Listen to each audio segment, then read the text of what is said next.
माँ, मैं स्कूल जा रहा हूँ। बेटा, तुमने अपना खाना लिया कि नहीं? हाँ माँ।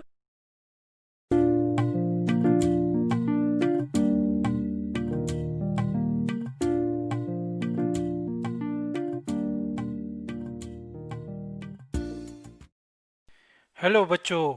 आज हम एक अलग किस्म के जीव माइक्रोब्स के बारे में सीखेंगे। माइक्रोब्स क्या है, वे अन्य प्राणियों से कैसे अलग है, चलो सीखते हैं। हम अपने चारों ओर कई प्रकार के प्राणी को देखते हैं, है ना? क्या आप जानते हैं, ऐसे कई प्राणी होंगे जिन्हें हम अपनी आंखों से देख नहीं सकते। ये बहुत छोटे होने के कारण हम इन्हें नहीं देख पाते हैं। तो फिर हम उन्हें कैसे देखेंगे? हम उन्हें माइक्रोस्कोप के द्वारा देख सकते हैं। ये छोटे प्राणी सभी जगह होते हैं, जैसे हवा में, पानी में, यहाँ तक कि हमारे शरीर में भी होते हैं। माइक्रोस्कोप से देखने के कारण इन्हें माइक्रोब्स कहते हैं। इनमें से कुछ माइक्रोब्स अच्छे हैं और कुछ बुरे हैं। कई माइक्रोब से बीमारियां होती है, इसलिए इन्हें रोगाणु यानी जर्म्स कहते हैं। क्या आपको पता है, सभी माइक्रोब्स हानिकारक नहीं होते, कुछ माइक्रोब्स अच्छे भी होते हैं। क्या आपने कभी अपनी माँ को दूध से दही बनाते हुए देखा है? बैक्टीरिया एक तरह का माइक्रोब्स होता है जो दूध से दही बनाने में काम करता है। ये बैक्टीरिया क्या है?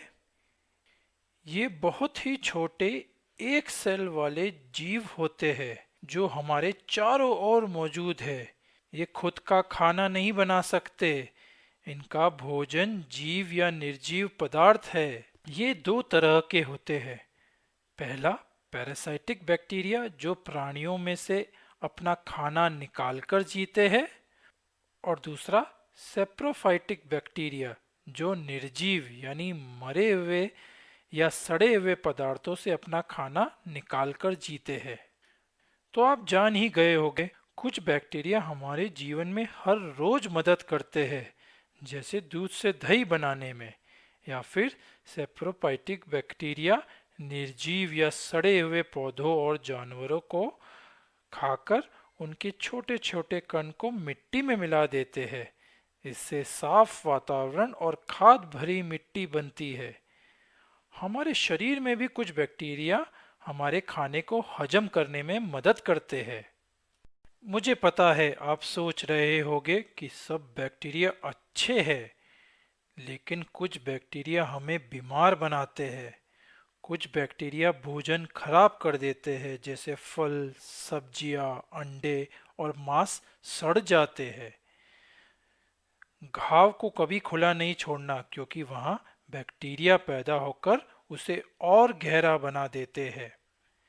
कुछ बैक्टीरिया टीबी, टाइफाइड और कॉलेरा जैसी बीमारियों के कारण है।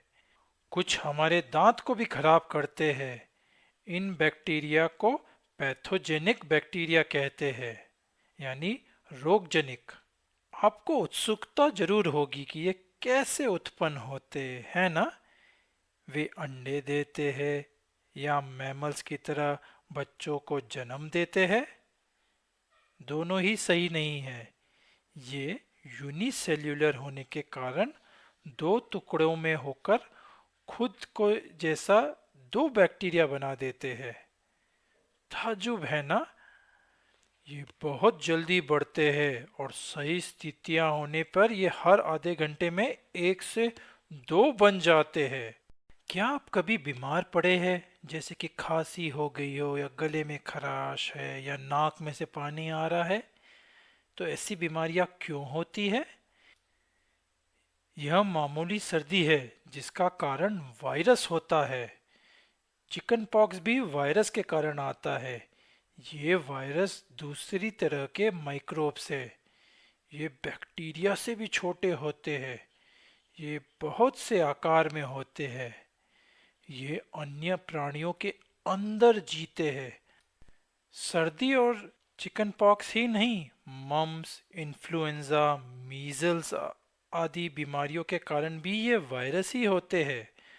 तो आप देख सकते हैं कि वायरस कितने हानिकारक है। अरे, यह क्या है? ब्रेड को किसने खराब कर दिया? यह फंगस है। यह तीसरी तरह का माइक्रोब्स है। फंगस बिना हरे रंग का पौधा होता है। यह भी जीव और निर्जीव पदार्थों दोनों में रहकर जीता है। जैसे कि मशरूम, वह भी एक फंगस है। फंगस खाना सड़ जाने में ही नहीं, कई तरह की त्वचा वाली बीमारियों का भी कारण होता है। हमारे सिर के बाल में हुए डैंड्रफ्स भी एक फंगस के कारण होते हैं। क्या आप जानते हैं कि नरम ब्रेड या इडली बनने में क्या इस्तेमाल होता है? यह भी एक फंगस है जिसे यीस्ट कहते हैं। फंगस ब्रेड और इडली को दरदरा बना देता है। मशरूम भी फंगस है, लेकिन उनमें से एक तरह के मशरूम हम खा सकते हैं। इसका मतलब माइक्रोब्स के जैसे ही कुछ फंगस उपयोगी होते हैं। कुछ फंगस से दवाइयाँ बनती है, जैसे कि दुनिया का सबसे पहला एंटीबायोटिक पेनिसिलिन, जिससे बैक्टीरिया से होने वाली बीमारियों को रोका जा सकता है, वह भी फंगस से बना है ना दिलचस्प बात बच्चों? मलेरिया जैसी बीमारी कैसे फैलती है सबको पता है। यह एक मादा मच्छर को काटने से फैलती है। लेकिन इसका कारण क्या है, क्या आप जानते हैं? 21, यह प्रोटोजोआ के कारण होती है। प्रोटोजोआ मादा मच्छर को बीमारी देता है और मादा मच्छर के काटने से मनुष्य को बीमारी फैलती है। तो ये प्रोटोजोआ क्या है? यह चौथे प्रकार का माइक्रोब्स है। यह भी यूनिसेल्यूलर जीव होता है जो पानी में रहता है। कुछ प्रोटोजोआ मनुष्य के शरीर में रहकर मलेरिया, डिसेंट्री जैसी बीमारियां फैलाते हैं। संक्षिप्त में माइक्रोब्स यानी सूक्ष्म जीव के 4 प्रकार होते हैं।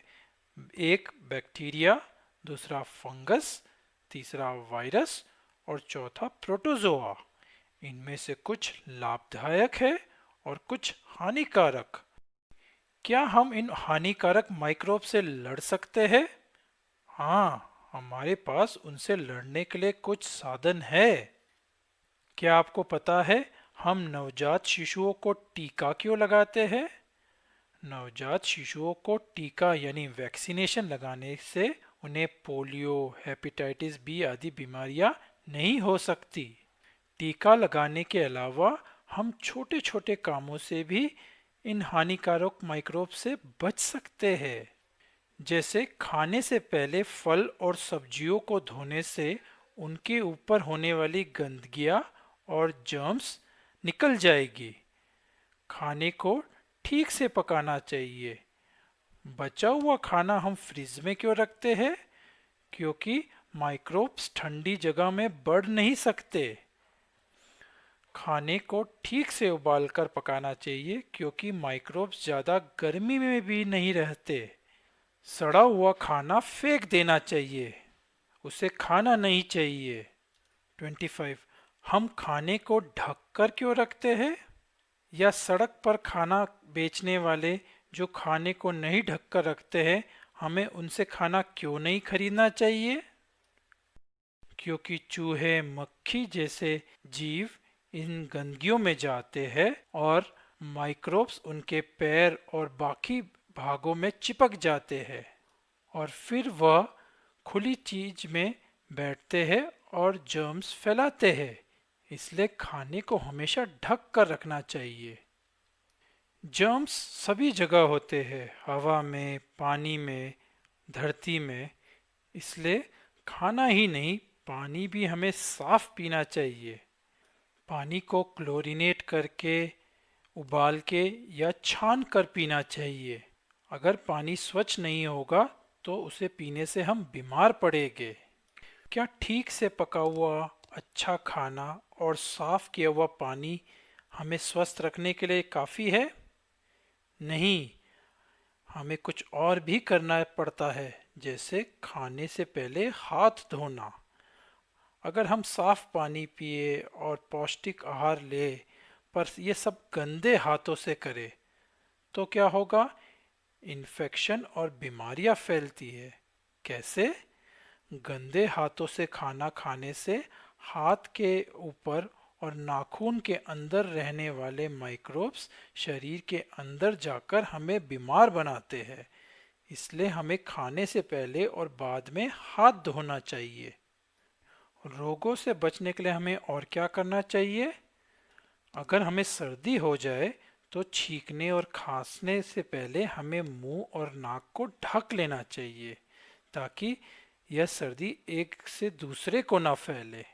आप बच्चों को पालतू जानवर जैसे कुत्ता बिल्ली बहुत पसंद होंगे, पर आपको इनकी अच्छे से देखभाल करनी चाहिए।